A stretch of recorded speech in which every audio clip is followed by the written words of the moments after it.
It is supremely important as a soloist to have a command of your minor, major, dominant, diminished, and whole tone scales. This lesson concentrates on where I like to start with these scales and arpeggios on the 2 minor. We'll be using the song Stablemates, which is an ABA form, that being a 14-bar A section, an 8-bar bridge, followed by another 14-bar A section. In this take of Stablemates, I'd like to examine the last 4 bars of the bridge and the next 2 bars of the A section, immediately following after the bridge. This section is using the 2 minor in various configurations. On the 5th bar of the bridge, on the G sharp minor 7, we ascend up to the 5th of G sharp minor 7, just going up the scale, and descend using the 3rd, 2nd, and the root. The next bar, on the G minor 7, we start on the root of G and ascend to the 9th, the A. And on the F sharp minor 7, just the opposite. We start on the 9th, the G sharp, and descend down to the root of F sharp. The F minor 7 uses a natural sounding line, ascending from the root right up the scale of F minor to the 5th, and then jumping to the 7th and the 6th. The first bar of letter B on the F sharp minor 7 is a classic line starting on the root, 3rd, 5th, and 7th, and then playing the 3rd and the root of the dominant chord B7. The next bar is a truncated version of this on the F minor 7 to B flat 7, using the previous bar as a motif and giving a nice flow to your thoughts. Also, bars 30 and 31 of the second A section use the 2 minor quite nicely. Here are some exercises to help you achieve the ability to solo over chord changes in a lyrical fashion. The first minor exercise, 1A descending and 1B ascending, I've written out completely to show you how to execute the pattern on the trumpet. On your particular instrument, start mid-range and descend in 1/2 steps to the bottom range of your horn, and then restart mid-range and ascend with the pattern.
This next minor exercise, number 2A and 2B, goes up to the 4th and is derived from a line I heard Donald Byrd play that goes like this.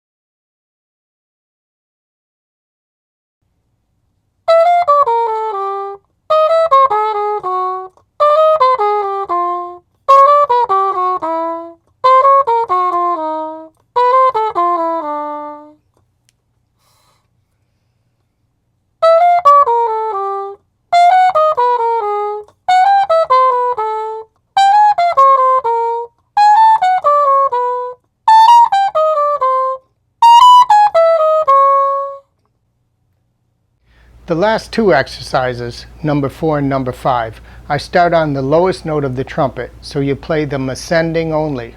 They actually are over a 2-5-1 progression, instead of just over the 2 minor. These patterns shouldn't be a burden to you, but rather part of your warm-up, until you've learned them and moved on to another set of exercises.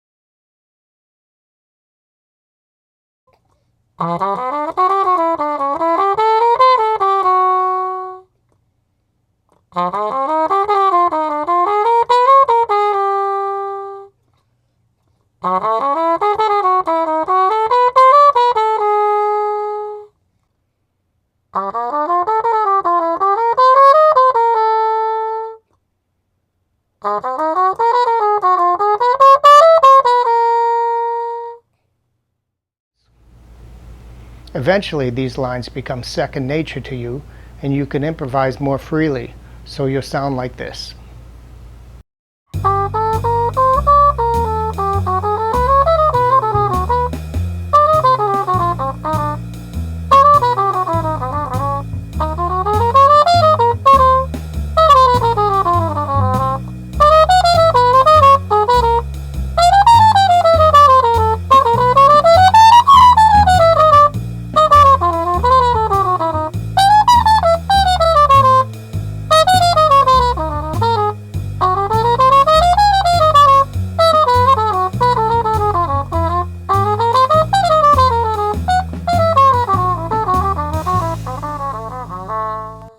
All these exercises and more can be found in my book, A Lyrical Approach to Jazz Improvisation, in the link below this video. Thanks for watching. This wraps up the lesson on how to practice minor scales and arpeggios, part 1. If you'd like to order my book, A Lyrical Approach to Jazz Improvisation, you could click on the link below. If you have any questions or comments, don't hesitate to ask in the comment section below. Also, feel free to subscribe to my channel for updates on my newest jazz video lessons.